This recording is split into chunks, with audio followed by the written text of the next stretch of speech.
What if I told you that your next favorite MMORPG, the game that you've been waiting for since the first time you logged into EverQuest, World of Warcraft, Guild Wars 2, or any other game, might actually be launching this year?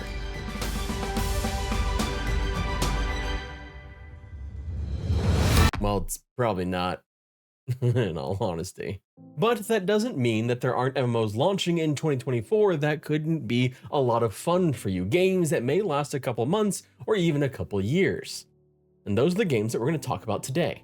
The first MMO I want to talk about is the only one on this list that might actually not fully launch in 2024. Those signs are pointing that it will. Corepunk, the long-delayed isometric MMO, is looking to finally come out in 2024, at least in early access anyway. Corepunk is an MMO that was described by IGN as part Cyberpunk, part Diablo, and part Ultima Online. It's a seamless open world that intermingles dark fantasy with more sci-fi and cyberpunk elements.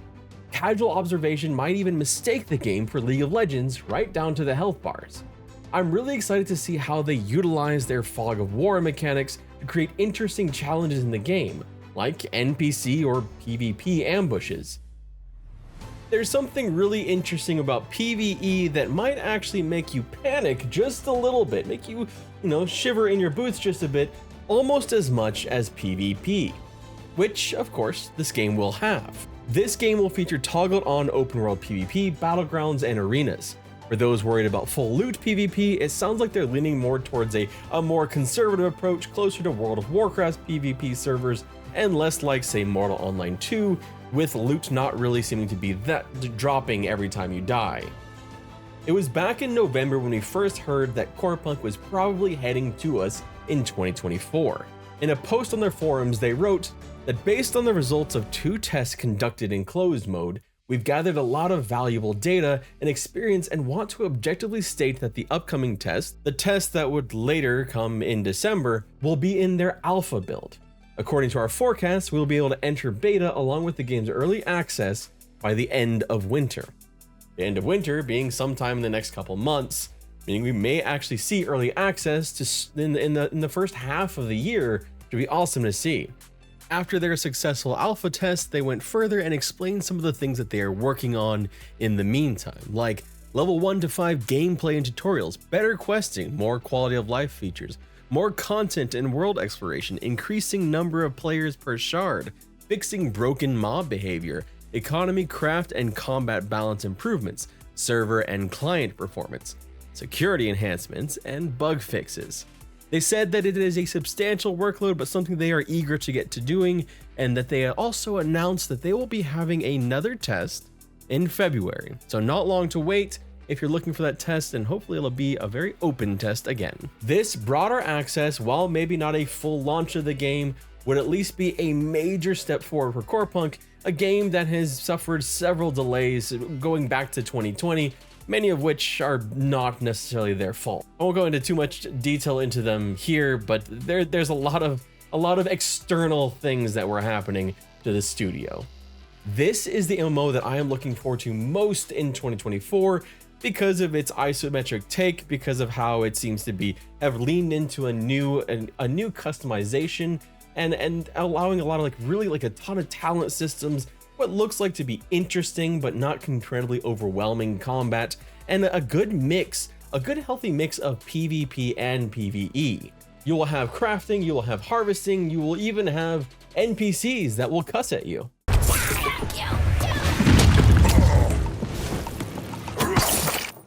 If you don't mind not having WASD movement and an MMO that may actually end up being more of a solo-friendly game that still has options for grouping and raids, well, the monetization model may actually be kind of helpful because they've settled on a buy-to-play model coupled with cosmetics through an in-game shop and battle pass. They have committed to not selling any boosters or anything else that will affect your gameplay. And as we get into the next games here, you may see why I'm so excited about that particular monetization model compared to others, despite the fact that I really don't like cosmetics. Throne and Liberty is the MMO everyone probably knows at this point. It's been a game mired in controversy from the moment testing leaked showing auto-battling and boring combat. Those things they assure us they have fixed with the removal of auto battling and adding movement dynamics in combat and even a action combat mode. It's a beautiful looking MMO that's promising a heavier focus on PvE than past NCSoft games, which leaned heavier into PvP. Though that will of course still be very present. Combat is essentially a classically inspired tab target MMO, which may be a doomsday thing to say for many, but as a longtime fan of tab target combat, I'm personally glad to see it. But they have also added a secondary action combat option, something TL Oddity described as being kind of a Guild Wars 2-like combat. He released an excellent video detailing the combat and more about the game, and I highly recommend checking him out if you're interested. I have linked that video to TL Oddity down below, please go check him out, and if you do, please say some nice things, don't be a dick. Throne and Liberty may hold the record for the MMO in development for the longest time, originally being announced as an isometric MMO almost 13 years ago called Lineage Eternal. It's not clear how much work had been done on the game up to that point, but it would eventually become Throne and Liberty or Project TL by 2017. The game launched in South Korea on December 7th of 2023, and reviews have been kind of mixed, with server mergers already happening. Although server mergers aren't necessarily a bad thing, launches need to have a shit ton of servers in general. We all saw what happened with New World. We've seen what happened with pretty much every MMO ever launched, where you have queues, where you have massive issues at launch. It's just kind of the way things go. So bear that in mind for all of these games. The launches are probably going to be shit. I'm going into this one with moderate expectations, largely due to monetization concerns. I get the feeling that this might be a short-term fun game, but one that may get predatory or unmanageable just like Lost Ark did, with overlapping monetized systems. But it's still too early to say, even with the South Korean version out, that has some pretty big red flags in its monetization. We still need to see what we get when it's published by AGS, not NCSoft. That said, if the market and Battle Pass aren't stripped down, this may be one of the more pay-to-win games on this list, so be aware of that going into it. The other one that may be pay-to-win is also from AGS and another game company developer. And that's going to be our next game on the list. Bandai Namco created Blue Protocol, a truly anime-inspired MMO that launched on June 14th, 2023 in Japan and is now on its way to the West, courtesy of yet another publishing deal with Amazon Games. It will have a large open world, extensive character customization, and a dynamic action combat system, and may be the most solo-friendly of these MMOs. Everything will happen real time, and each class will have 4 skills that are customizable with skill points as you level up, determining how your class plays. So if Throne and Liberty's tab target hybrid combat style isn't what you're looking for, nor is the isometric offerings from Corepunk, Blue Protocol may be where you want to focus. I wouldn't really expect much in the way of class roles or interdependence, as looking over their classes, I essentially just saw a bunch of different flavors of DPS, something that plays into the fact that Blue Protocol will be playable both solo and in groups. In fact, all dungeons in the games can be soloed, but they will scale as you add friends. The scaling has the potential to encourage both small and large group play. Honestly, this is something that may be a little bit unpopular, but it's something that I think really needs to be taken into consideration by MMOs going forward. The ability for small groups, not just your traditional like 5 or 6 person groups to take on encounters, to do things with your group of 3 friends instead of your group of 5 friends. Blue Protocol is another game that we really have to see how monetization changes or doesn't change under AGS. It is probably going to have a gacha system. It already does have one in Japan. And as someone who really liked gachapon games, like the physical ones, the ones that you go to and you get stuff like this, like it really like this thing right here actually really serves the purpose of filling out my nerd clutter. But when it comes to a digital video game, I always kind of shied away from these type of games. They're just not my thing. There's too much randomness in it. It's all digital. It's just never been the thing that I personally have liked. And then tying it a lot of times to actual game systems, usually they're like loot boxes, but more. We'll just have to see how much of that comes into the Western version. With this game, AGS will now have a trifecta of published games that they actually didn't develop, with Lost Ark, Throne and Liberty, and Blue Protocol. It should give us a solid look at both how much Amazon Game Studios is able to change monetization models to suit Western audiences, and how willing they are to do so. I think it'd be safe to say if they give us 3 overly monetized games as a publisher, we can safely put them in the Blizzard Activision camp of over monetization.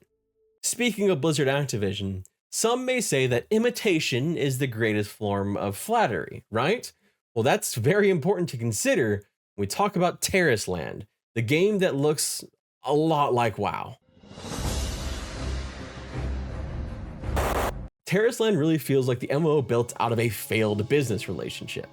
It looks and feels like the very definition of the "can I copy your homework" meme. Honestly, if there was one game on this list I'd probably suggest potentially skipping, it's probably this one.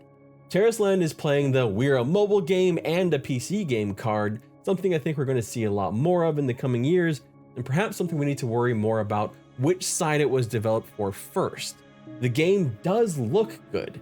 One of the things I was struck by was the animations and the fidelity of character models looking like what I'd expect a DreamWorks made World of Warcraft movie would look like.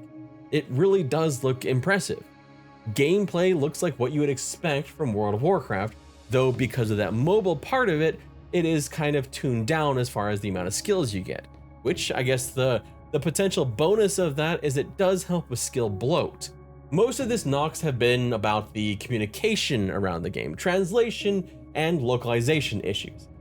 Inconsistency and, well, the fact that it's copied in a lot of ways. And of course, monetization. Are you starting to sense a theme here? I actually tried to play Tarisland during their beta last year, but ran into multiple issues with it triggering virus protection software and being unable to access their website. So yeah, I'll probably give this one a miss. But I know some of you might be interested in it, so I wanted to at least include it in here. One quick side note on the release date of Tarisland: the game was supposed to launch back in 2023, but now looks like it should be sometime in early 2024. We just still haven't gotten an official release date, but we're only a few weeks into 2024 so far. The running theme of these games is obviously going to be the monetization outside of Corepunk, and how those are some of the big concerns, and we have seen bad monetization already ruin a decent or good game. So it's one of those things that I will be watching very closely just to see how bad these are. One of these things that I go by, and it's something that I learned by looking at some videos from Josh Drive Hayes on Neverwinter, as well as seeing some videos on Diablo Immortal and how it found ways to really put the screws to you a little bit. The more convoluted, the harder it is to understand the monetization. If you have overlapping currencies, like you have gray silver crystals that go into purple gold crystals, and that like 100 of these go into 10 of these, and then 9 of these go into 8 of these, well, then that's probably a sign that the monetization is going to be trying to screw you over. Same with overlapping in-game systems, like you have to pay to extract an item, and then you have to pay to enchant an item. But to enchant the item in the first place, you have to pay to create the item. Watch out for those things that add up, because that's just adding the micro on the micro transaction. Other things to consider for 2024 in the MMO space include further testing for Pantheon Rise of the Fallen, Alpha 2 slated for Q3 of 2024 for Ashes of Creation, which will thankfully not have an NDA, another test for PAX Day, which has been undergoing a lot of deep thinking on how they plan to monetize their MMO after some recent backlash, and who knows, maybe Funcom will surprise us with some Dune news. Speaking of, there's a lot more MMOs on the horizon than just these ones, and I cover that in a gigantic hour-long video right here, one that I thankfully has chapters, so you can jump around to the games that you are interested in. These games are covered there in a little bit more detail. You can check that out there, or you can check out the ones that are potentially more farther off. My name is Redbird Flynn. Thank you so much for watching. I really appreciate your time, and I hope you have a wonderful day and a wonderful 2024.